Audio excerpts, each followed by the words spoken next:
bienvenue au rendez-vous de l'expérience client saison 5 dédié à l'intelligence artificielle. J'ai le plaisir d'accueillir Claire-Lise Muller de TaylorMade Recrutement. Bonjour Claire-Lise. Est-ce que vous pourriez déjà nous présenter TaylorMade ? Alors, TaylorMade Recrutement, c'est un cabinet à taille humaine, d'une quinzaine de collaborateurs, où vous avez plusieurs différents practices métiers.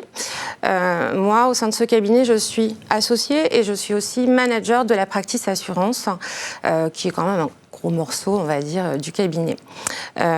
Chose importante à souligner, c'est que nous avons une politique RSE qui est vraiment basée et orientée vers l'humain, auquel on tient tous.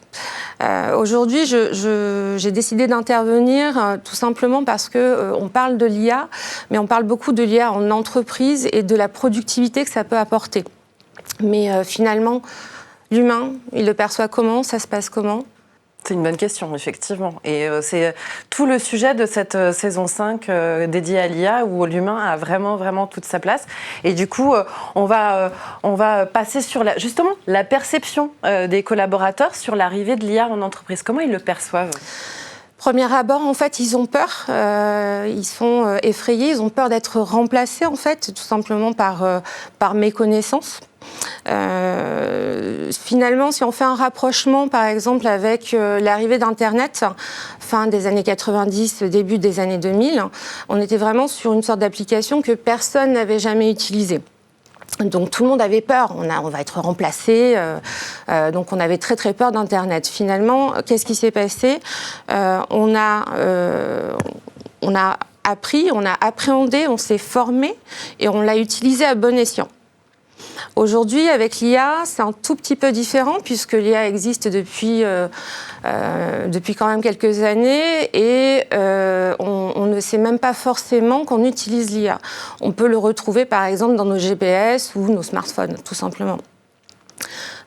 Donc cette différence-là, c'est que vous avez aussi quelques personnes qui vont utiliser les applis qui ont été mises en place il y a quelques années comme... je ne veux pas citer de nom, je pense, mais qui vont permettre de faciliter donc, le travail et ils vont donc les utiliser à titre personnel sans avoir de licence professionnelle. Et ils peuvent par moment finalement l'utiliser par exemple pour rédiger un mail à un client avec des informations qui sont quand même confidentielles et par encore une fois mes connaissances, il va y avoir une fuite de données. Donc la partie RGPD ne sera pas respectée. Quelles sont les missions Je peux reprendre la question ? Désolée. Enfin, de toute façon, il n'y a pas le choix. Ouais, bah ouais. Si tu peux juste finir sur le regard vers madame. D'accord. Non, c'est juste qu'à un moment donné, je me suis dit, elle n'a peut-être pas fini, et du coup, j'ai eu un moment... Oui, tu as eu un bug. Quelles sont les missions du service RH en entreprise pour intégrer l'IA dans les pratiques métiers ? Finalement, le service RH, c'est un petit peu le service qui est mis de côté dans les discussions sur l'IA qui arrive en entreprise, alors que c'est un service qui est vraiment très impacté, puisque ça touche tous les métiers. Donc il va falloir redéfinir les fiches métiers, redéfinir aussi les profils candidats que l'on recherche pour ces métiers-là. Et ensuite, il va falloir sensibiliser les équipes. Donc, pour sensibiliser les équipes, il va falloir acculturer en fait toutes les équipes sur ces nouvelles applications et donc les former et les accompagner, mais aussi contrôler justement les bonnes pratiques. Donc, je reviens sur le point que j'ai abordé juste avant, pour que tout soit respecté dans les normes et dans les règles. Alors concrètement, c'est quoi finalement le rôle de l'IA dans les différentes tâches réalisées par l'humain ? Finalement, à quoi va servir l'IA ? À quoi va servir l'IA ?